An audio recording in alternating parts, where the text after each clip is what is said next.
रुक जाओ। जी इमरान भाई बताइए।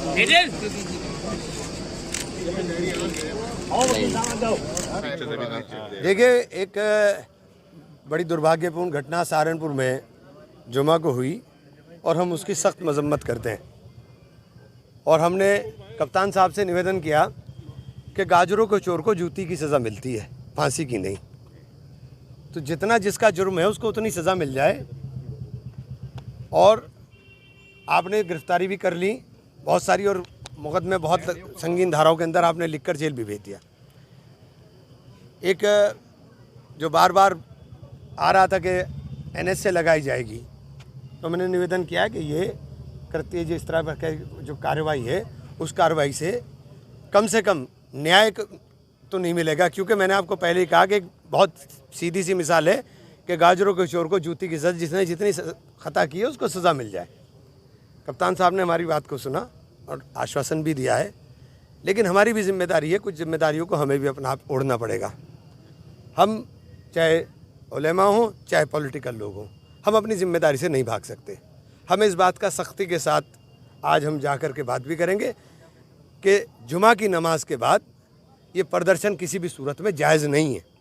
अगर हमें कोई प्रदर्शन करना है तो उसका डेट रख के, टाइम रख के प्रदर्शन करें, लेकिन मस्जिद से निकल कर के प्रदर्शन होगा ये किसी भी सूरत में जायज़ नहीं है। और लोग जुमा को, अब सोशल मीडिया पे आज चल रहा है कि रविवार, सोमवार, मंगलवार, वीरवार और पत्थरवार, ये क्या ड्रामा देश के अंदर शुरू हो गया।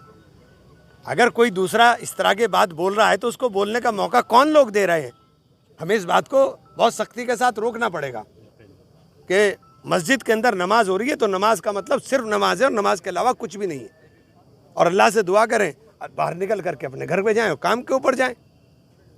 हमने इस जिम्मेदारी को ओढ़ने का काम करेंगे और अपने शहर के अमन को बचाने के लिए अगर हमें जान देनी पड़ेगी अपनी जान भी देंगे। इसलिए मैं उन लोगों में से नहीं हूं जो जिम्मेदारी से भाग करके मुंह छुपाऊंगा। मैं जिम्मेदारी के साथ हर चीज़ को पहले भी कहा है और आगे भी। और इसीलिए प्रशासन से भी मैंने निवेदन किया है कि ये जो एनएस से है और ये इस तरह का हो रहा है, इसके ऊपर आपको रोक लगानी चाहिए। और ये कार्रवाई जो है एनएस से की है, जो संगीन धाराओं में मुकदमे हुए हैं, इनके अंदर कहीं गोली नहीं चली कि 307 हो, कहीं किसी के चोट नहीं लगी कि 307 हो, कोई लूट नहीं हुई तो आपने लूट हो। तो इन तमाम चीज़ों को, तथ्यों को, और डीएम कप्तान साहब ने आश्वासन दिया है कि इन सब चीज़ों को देख कर